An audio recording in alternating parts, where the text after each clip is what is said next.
Pessoal, bem-vindos a mais um Comitê de Investimentos. Hoje, sexta-feira, dia 19 de setembro, sextou. Vamos falar. Então, começou agora a queda de juros nos Estados Unidos.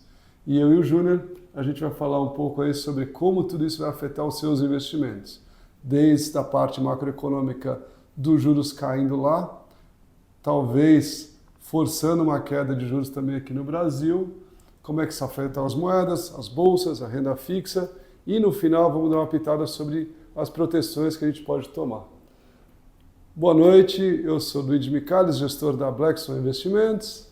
Eu sou o Faria Júnior, sócio da Wagner Investimentos. Júnior, conta pra gente um pouquinho, os juros estão caindo lá fora, está todo mundo animado, as bolsas estão subindo, o que está acontecendo, o que você acha que vai acontecer com os juros daqui para frente? Bom, o comitê do FED, o FONC, resolveu na quarta-feira reduzir o juro em 0,25 ponto percentual, que era o que todo mundo esperava. A decisão não surpreendeu ninguém e eu até achei que ia ter um dissenso maior, não teve nós tivemos apenas um diretor que votou por um corte mais agressivo de 50 pontos. Aliás, ele votou para que as reuniões dessa que passou no dia 17, mais a de final de outubro e dezembro, cada uma 50 pontos de corte, 1,5. Eu posso adivinhar esse diretor do Trump? Eu acho que eu não conheço esse diretor, né?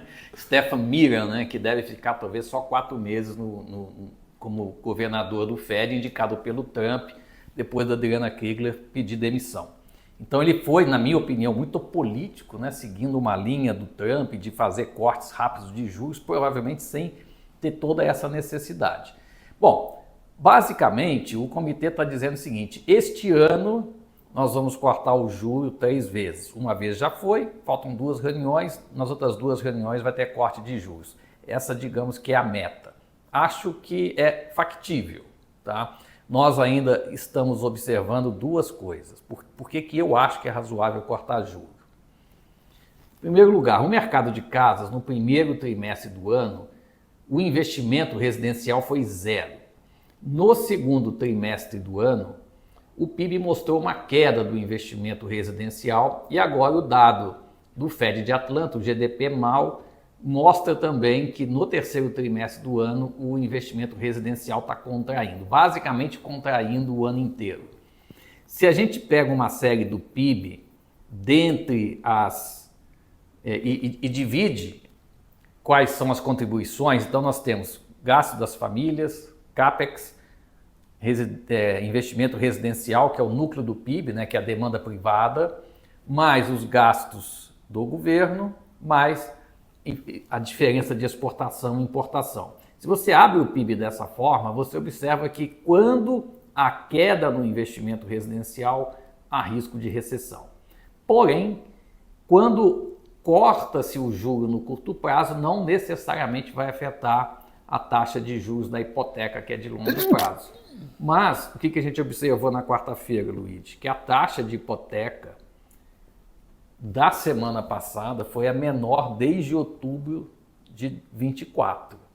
E o número de novas hipotecas, que é o application, é o segundo maior, pelo menos, de 5 anos. Então já houve alguma redução da taxa de hipoteca, o que não deixa de ser uma boa notícia. Mas este é um ponto frágil da economia americana, talvez o mais frágil. O segundo aspecto que merece um cuidado do FED é o emprego.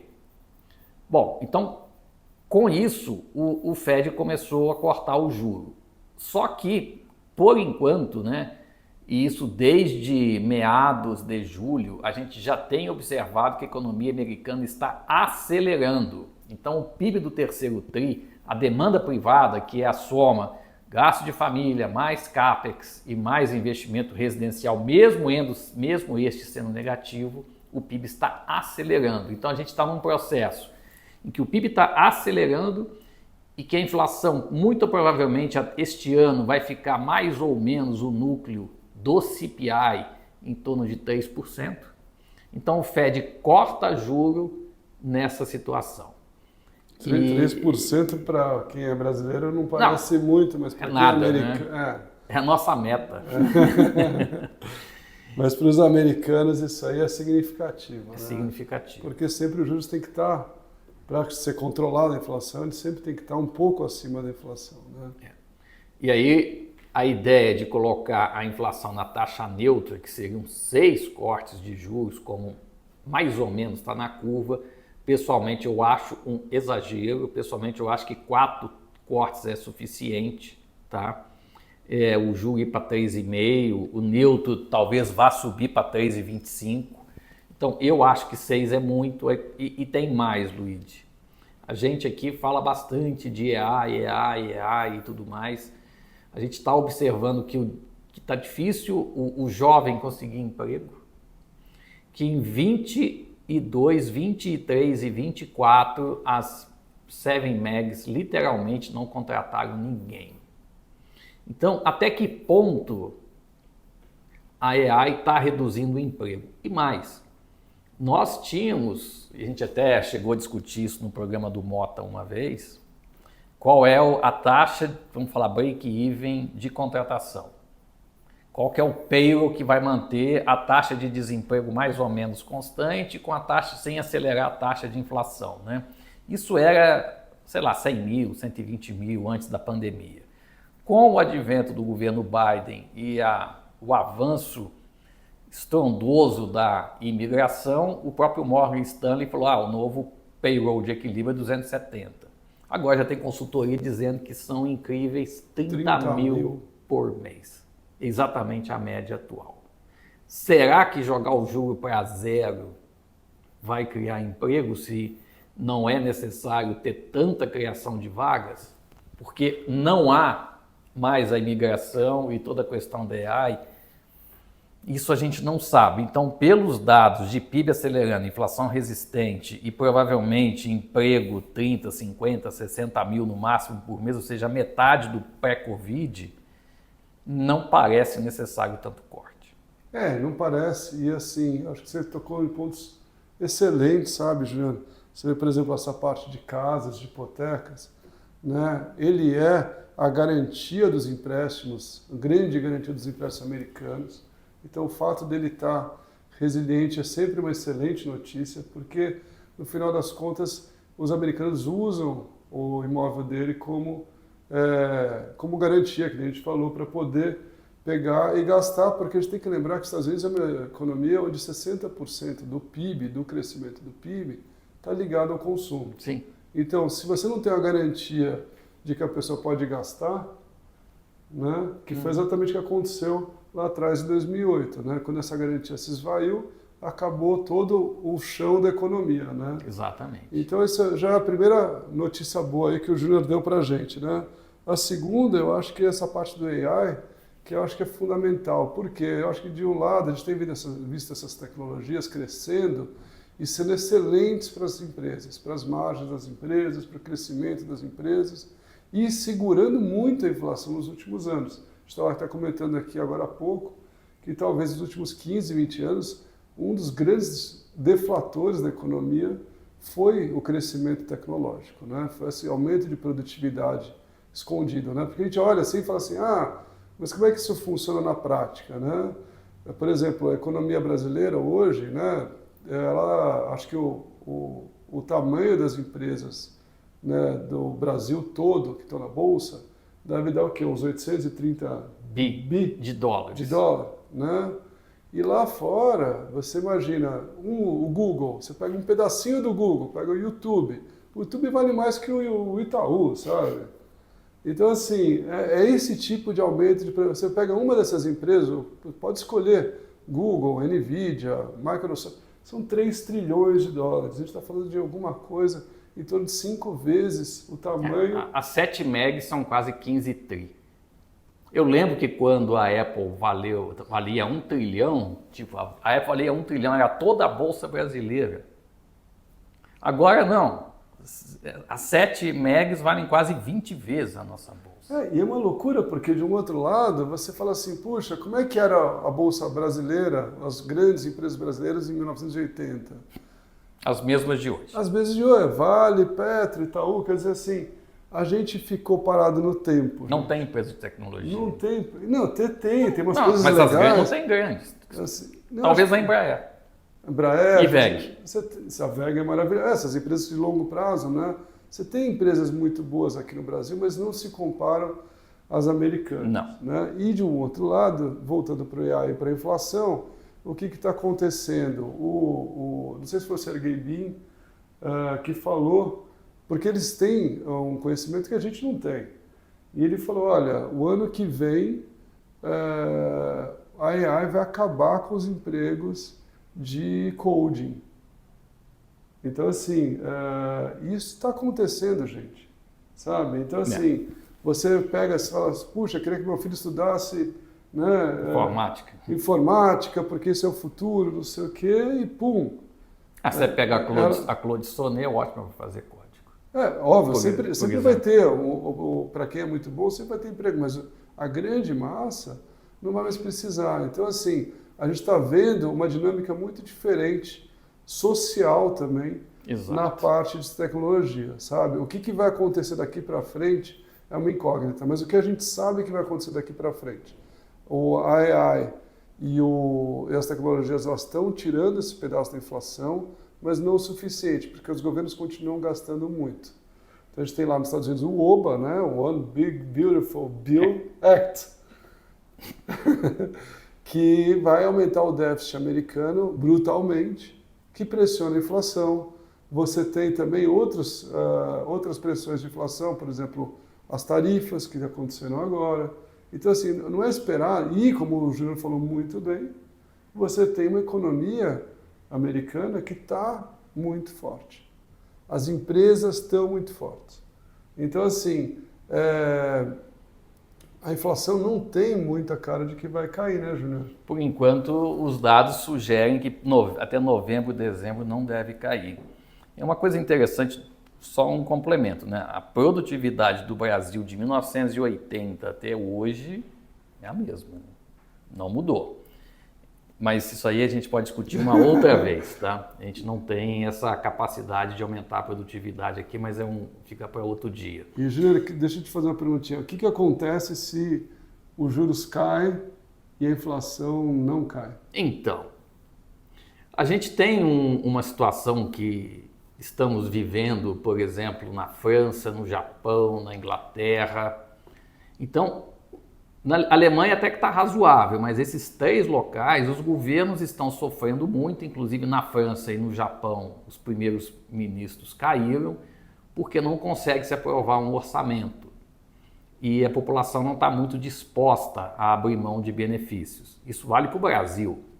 Então, no momento em que, por exemplo, lá nos Estados Unidos, o desemprego da faixa de 16 a 25 anos pulou de 4% para 10,5% muito rapidamente, AI dominando, né, eliminando os empregos dos mais jovens, cresce uma pressão de gasto social. E o que está acontecendo? O juro de longo prazo desses países estão subindo. A gente tem um juro britânico perto de 5%, de 30 anos. O juro japonês de 30 anos está acima de 3%. Isso não era nenhum, era meio, zero. Quase zero. Então, o juro francês de 10 anos, por incrível que pareça, está acima da Itália, Portugal, Espanha e Grécia. Grécia. Pagando menos do que a França. Então, a curva de juro está numa situação assim, o juro curto está aqui, o longo está muito mais alto. Tá? E isso acontece um pouco nos Estados Unidos. Né? Se o Fed joga o juro tão baixo, que nem o Stephen Miran está querendo, colocar o juro a 3% muito rapidamente, que era a proposta dele ainda esse ano, com uma inflação de 3%, o juro longo não vai cair, e o juro longo é que determina a hipoteca. Então, tem que ter um certo equilíbrio. Mas por que o Miran está querendo derrubar tanto o juro? 85% da dívida americana hoje é, entre aspas, Selic, né? São os T-bills. Então, assim, quanto mais você baixar o juro de curto prazo, teoricamente, mais a dívida vai ficar barata e dar um certo alívio para o Tesouro americano. Mas só que o juro longo e hipoteca começa a complicar, porque você vai desconfiar da inflação futura. Então, forçar muito a queda enquanto a economia está bem, o emprego pode ser bem menos do que se imagina. e com uma inflação que não está cedendo, isso aí não vai ser uma coisa boa depois, não. A inflação volta, né? É como se fosse um campeonato de futebol, né? O time está ganhando o jogo, mas ninguém acredita que ele vai ganhar o campeonato. Né? Mais ou menos.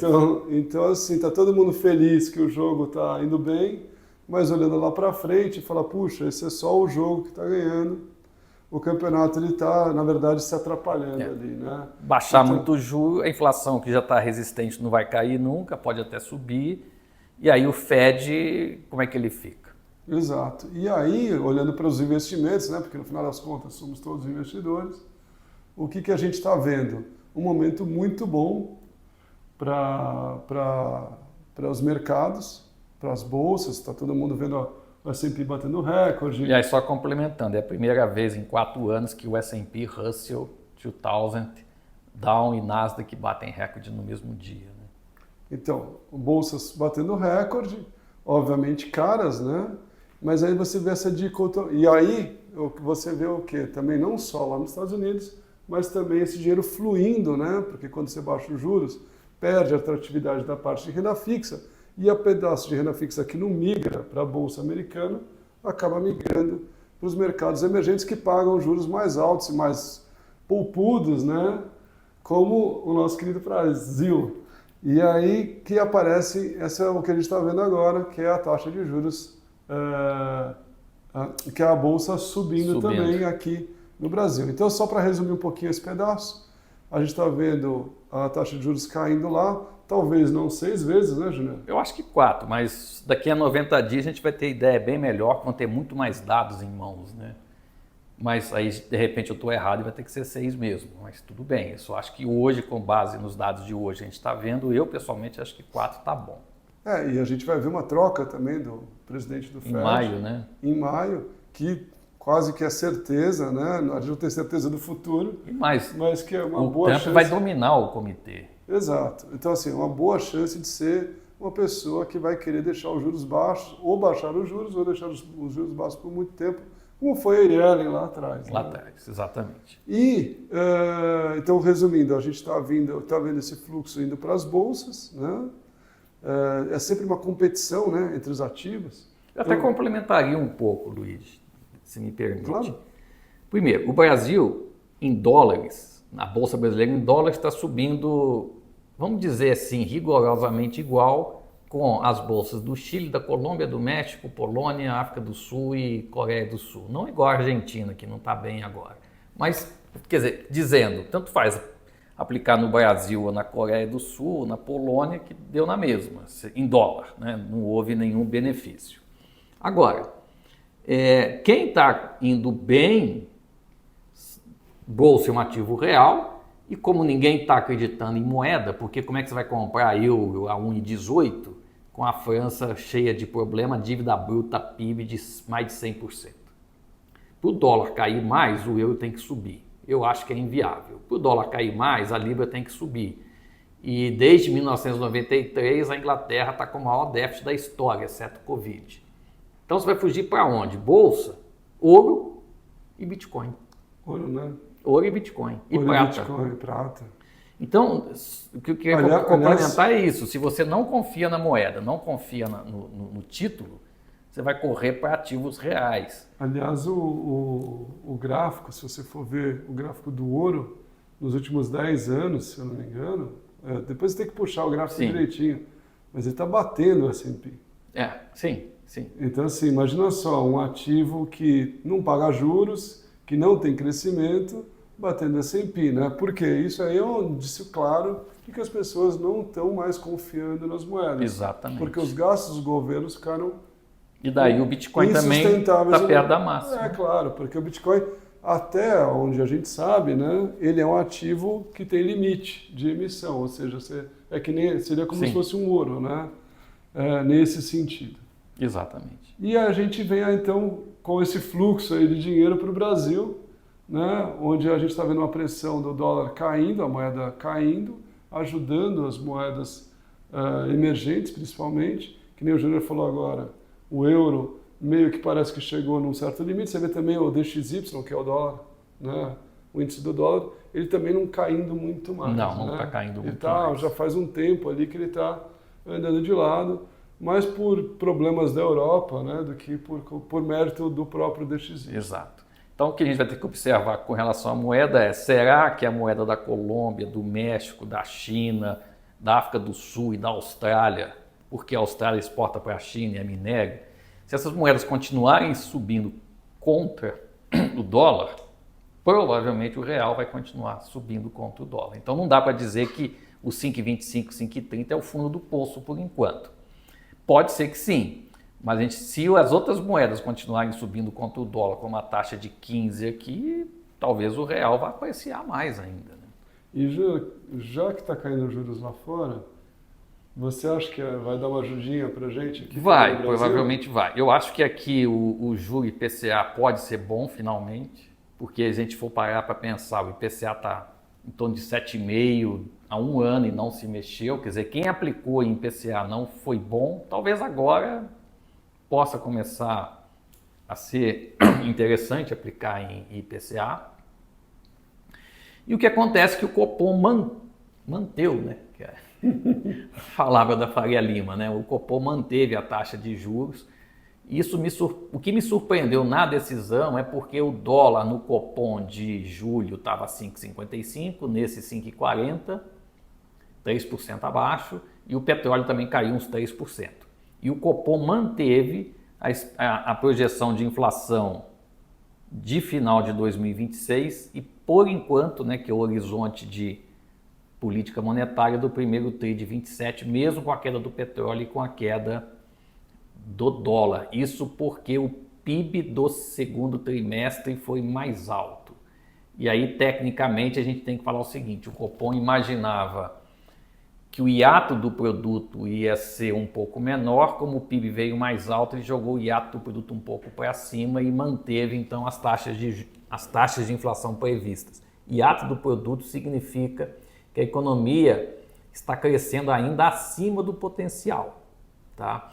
Só que o Copom achava que tinha, aqui está a linha do potencial, o Copom achava que estava aqui, como o PIB veio mais forte, se distanciou. Então por isso que a projeção da inflação futura foi mantida. E cresceu mais por causa de quê? Serviço. E serviço está crescendo mais acelerado, inclusive a inflação de serviços também, porque o governo não para de gastar. O governo não para de gastar. E aí a gente chega no grande problema do Brasil, né? O Brasil hoje não dá para falar que está bem. Muito pelo contrário, o Brasil hoje ele está numa toada onde ele provavelmente vai quebrar se ele não se desviar em algum momento, né? A gente até brinca, o Brasil está quebrado, só não sabe que está quebrado. Então assim, o que a gente está vendo? De um lado, os benefícios do dólar mais baixo e do fluxo de capital melhorando a bolsa, né? Baixando os juros futuros, e ao mesmo tempo segurando a inflação, porque o PIB também está vindo cada vez mais fraco. Então, ele subiu um pouco mais, mas está mais fraco. Né? Exato. Né? E aí, a gente, mas ao mesmo tempo, a Bolsa está muito feliz, porque ela está pegando não só esse fluxo, como também está pegando um pouco do trend político que tem na Faria Lima hoje em dia, essa discussão que parece fla-flu, né? Tem um pessoal de um lado que está falando que... E é gozado porque a gente não pode mais falar de Bolsa Brasil agora sem falar de política, né? Não. Eu e o Júnior, a gente evita a política ao máximo, mas acho que chegou a hora, né? Tem que começar a falar. Hoje você está mais ou menos dividido, né? Mais ou menos 50% de chance do Lula ganhar e 50% de chance da oposição, direita, centrão, como queira ganhar. Se tiver uma mudança de pêndulo, a bolsa está barata.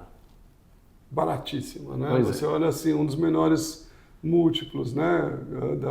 A gente fala de múltiplo, é um nome para valor, né? Um dos menores múltiplos da história, né? Um múltiplo menor do que da época da Dilma, um múltiplo quase tão baixo quanto a época do Covid, ou seja, a bolsa realmente continua muito barata. Né? Mas e aí, vinagre. E aí você faz a conta, quanto que ela podia subir? Ela podia subir 40% só para chegar na média. A gente não está nem falando de uma euforia aqui. Né? Uma euforia seria um número muito maior, seria perto de 100% de alta. Né? mas 50% para chegar na média, né? Você vê empresas hoje em dia, diversas empresas com múltiplos de 5, de 6, de 7, de 10, né? Que normalmente operavam a múltiplos de 12, 15, 20, 25 vezes. Né? Então, assim, e aí o que acontece? Você tem, de um lado, todo esse cenário benéfico, né? Que seria só realizado se o Brasil entra com ajuste fiscal, e do outro lado, um cenário maléfico, onde se a gente continuar nessa toada que a gente tem fiscal e etc e tal, uma queda aí que, por estar com múltiplo baixo, não seria tão grande, né? Mas não deveria ser tão grande. Mas que já não é mais tão pequena, porque a Bolsa está quase 150 mil pontos. Exato. O ponto, assim, a gente comentou um pouco antes, que França, Japão e Inglaterra estão com problemas fiscais, que a população não aceita ajuste. Saiu a pesquisa da Genial Quest essa semana, e 2/3 da população acham que os benefícios sociais são direitos. Então está muito difícil. E o Luigi aí também fez uma listinha, né, Luigi? Então a gente tem aqui porque foi, né, a gente viu a popularidade do Lula caindo bastante, né, antes da Magnitsky e tudo, né, e a popularidade do Tarcísio, no caso, que o mercado tinha elegido como o próximo candidato a disputar a eleição contra o Lula. E a gente viu o quê? Que realmente isso tinha efeito, né? Você tem aqui o Luz para Todos. 60 milhões. 60 milhões de beneficiados. Ou seja, imagina só, tem gente que acorda de manhã, tem que produzir, tem que pegar o ônibus, tem que ir lá trabalhar e fazer não sei o quê. Tem todos os custos, né? Construir uma usina que deu um projeto de 30 anos e não sei o quê. E isso vai ser de graça. Né? Então, quem que vai assumir esse custo, obviamente, vai ser o imposto. Né? Então, assim, aumenta a tributação, como a gente já tem visto aí nos últimos anos. A tributação aumentou quantas vezes? Aumentou nesses últimos 24 emendas, não foi? Eu não lembro de cabeça, mas foram muitas vezes. Então, a conta de luz vai ficar mais cara para quem paga. Né? É isso. Tenho que falar. Então, Luz para Todos, são 60 milhões de pessoas isentas. O Brasil tem 200 e pouquinho. Né? É 1/3 quase. É quase 1/3. E tem o gás do povo, né? E o gás do povo, ele também beneficiou muita gente e acaba aumentando. Você vê todo mundo que paga a conta de gás sentiu já no bolso um aumento substancial da conta de gás. Só que do lado político, né, você vê o governo pegando essa esteira e realmente mudando bastante a popularidade dele, né, Júnior? Interessante que na época do FHC tinha o Bolsa Família, não era um programa unificado, existiam vários programas, entre eles gás. Aí surge o Lula, vamos fazer um cartão e unificar todos os programas sociais, inclusive o gás. Passa-se 20 anos, não, agora tem que voltar a dar o gás por fora. Tem um projeto que está sendo discutido, nem que seja piloto, eventualmente para o ano que vem, de passagem gratuita de ônibus urbano, talvez aumentando o preço da gasolina e subsidiando as prefeituras. Seria mais uma questão. E vocês podem... Lembrando que a gasolina já é 100%, 50% do preço que a gente paga já é imposto. Aí você vai falar assim, não, mas 94 milhões de pessoas que recebem benefício do governo. Dessas, 2/3 são a favor do Lula, óbvio. E não podemos esquecer da isenção do IR, que vai beneficiar pessoas que ganham até R$ 7.350, que estão fora, vamos dizer assim, dos programas sociais, ou isentando ou reduzindo a carga tributária de imposto. Então, se vamos falar assim, na família 2 trabalham, vamos falar marido e mulher trabalham, ganham 5 mil cada um, quanto que vai sobrar mais no bolso no final do mês? Isso no ano de eleição. O quanto que isso não vai pesar na hora de votar. Exato. Então, assim, hoje em dia a Faria Lima a gente vê ela dividida em 2 pedaços. Você tem que entender que a gente é da Rua dos Pinheiros, a gente não é da Faria Lima, sabe? Mas brincadeiras à parte, a Faria Lima está dividida entre o pedaço que fala assim, puxa, realmente a popularidade do Lula voltou a rampar, né? Mas ainda está abaixo do que precisa para ser reeleito, mas a inflação está caindo, o desemprego está baixo e pode ter uma possibilidade real dele ser reeleito. Né? A questão Tarcísio, desculpa. Tudo bem. A questão da economia, era 35% de preocupação no início do ano, segundo a pesquisa Atlas Intel. 35%. Hoje, segundo a mesma pesquisa da Atlas Intel, a preocupação com a economia é só 20%. Continua lá no topo corrupção e violência, cuja soma dos dois, aí isso aqui não é normalizado a 100%, tá? Então você passa muito de 100% a soma. Então só a soma de corrupção e violência continua em torno de 105%. A economia chegou a bater 35%, hoje é só 20%. É o quarto item de preocupação, era o terceiro igualando com os dois primeiros. Hoje é o quarto a 20%, quer dizer, e a gente nunca viu o governo perder uma eleição com esses índices de inflação e desemprego, por mais que o desemprego fosse até um pouco mais alto por outras questões. Mas nunca vi perder. E aí você entra também com o lado bom, né, da história, porque né, até o outro pedaço da Faria Lima que fala assim, não, esse governo não tem como ganhar com esses níveis de popularidade que estão tendo e a atividade econômica vai cair, o desemprego vai bater em algum momento e isso aí vai se reverter para votos para a oposição, e uma oposição que já está costurada, né, eles têm essas teorias, né, que já está totalmente costurada com o Centrão, que já tem as reformas já prontas e tudo mais, e o Brasil vai voltar a rebalancear, né, o fiscal dele e vai dar tudo certo. Então, assim, e esse pessoal, então a gente fica nessa dicotomia, né, a simetria, como a gente chama, né, de uma queda aí substancial de uns 30%, se desse para um lado, e uma alta de 50% a 100% para o outro lado. Sim. A parte boa é que muitas empresas da Bolsa estão reagindo bem a esse cenário mais difícil, né? Porque eu acho que até de uma forma um pouco ruim, né? Negativa, porque o que acontece? São empresas muito grandes e as menores estão tendo muitas dificuldades, estão absorvendo as menores e tendo oportunidades em cima de um mercado cada vez mais enxuto, né? Agora, o que vocês podem estar perguntando, bom, se a Bolsa pode cair 20%, 30% ou subir 50%, o que a gente faz? Bom, tem uma questão que é muito relevante. A Black Swan e o Luigi, eles nasceram investindo no exterior, né?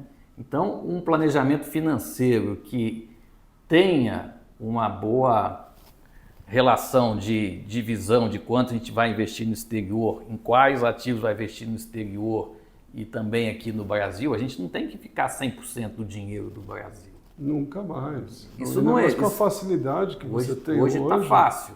Então, em primeiro lugar, é diversificar. Mas a Bolsa aqui pode subir 100%. Sabe, a Bolsa Americana do fundo, da mínima do ano para a máxima do ano, já deu mais de 30%. E se você aplicou, por exemplo, nisso, já está compensando a alta do Bovespa em muito. Exato. Então, por mais que há um ambiente de risco no Brasil, há alternativas. E uma das alternativas é você espalhar o seu portfólio aí no mundo. Porque a gente tem que lembrar que o Brasil hoje ele representa 0,60% dos investimentos do mundo. Sim. Né? Então, assim, por que se é 0,60% dos investidores mundiais, por que tem que ser 100% dos nossos? Especialmente quando você tem, assim, proteções tão grandes, tendo investido, e opções tão maravilhosas no resto do mundo, né? Então, assim, eu acho que é muito importante para as pessoas se diversificarem, e a Black Swan está aqui, eu, o Júnior, a gente está aqui também para ajudar na parte econômica, a Black Swan está aqui à disposição também para ajudar nessa parte. E para fechar tudo, Júnior, a gente falou um pouquinho, tem que falar um pouquinho da renda fixa aqui e das proteções, né? Não, a renda fixa aqui eu acho que talvez o IPCA possa ganhar tração. Porque a inflação vai acabar caindo, o Copom vai começar a cortar, principalmente se tivermos o ambiente de mudança política, 7,5% não vai aguentar. Então, acho que talvez arriscar um pouco no IPCA. Não tão longo. Não exagero. Tem gente fazendo IPCA de 30 anos, né? Bom. Aí cada um sabe do seu risco, né? Acho que 10 anos, ou não muito além disso, né? Mas 30 anos só se for muito pouco, né? Porque se der certo, ótimo. Se der errado... É terrível, é pior que bolsa. As pessoas não sabem disso, é pior que bolsa. Pior que bolsa. Então eu penso que isso aí pode ser uma alternativa e eu continuo, não vou dizer necessariamente no preço de hoje, o ouro, né? Mas eu continuo gostando de ouro, continuo gostando de Bitcoin, como também uma forma de proteção. Né? Certo? O ouro tem sido uma tese nossa há já um bom tempo, né? Numa época que era até pecado falar sobre o ouro, né? Sim. E eu acho que ela tem esses dois componentes, porque não só você tem uma proteção contra a inflação, mas você também tem uma proteção contra um cenário adverso do Brasil, porque o dólar, se no cenário adverso o dólar sai e aumenta 30 ou Sim. mais por cento, e tudo isso reflete no preço do ouro, né? Exatamente. Então é uma proteção natural para quem tem um pouquinho. Então assim, como é que a gente faz aqui na Black Swan? A gente vai acompanhando os cenários. Então, tem um cenário que está sendo favorável, a gente aumenta, né? E conforme a gente vai vendo que o cenário vai sendo não favorável, a gente vai diminuindo e vai fazendo esse rebalanceamento. Exatamente. Então não quer dizer que o ouro é $3.700 como está hoje, é uma barganha, não é isso. Mas para quem tem, continua, e eu acho que o Bitcoin está razoável, lembrando que o ano que vem os fundos de pensão americanos vão poder investir em Bitcoins, pode dar um impulso ainda adicional, né, nas criptos. Tomar cuidado com o que não é Bitcoin. As outras criptos, a gente fala especificamente do Bitcoin, não talvez das o outras. Ethereum, né? O Ethereum tem uma parte de segurança interessante. Mas o Ethereum andou tão mal, né? Agora que tá indo bem, né? Solana e Ethereum melhoraram muito, mas aí essa diversificação eu prefiro não entrar tanto. Mas continuam sendo, na minha opinião, ainda alternativas de segurança. Não é para ter muito também no portfólio, mas continuam como alternativas de segurança. E é isso, pessoal. Queremos agradecer vocês de novo por estar nos acompanhando. Um grande abraço, bom final de semana. Até a próxima, tchau.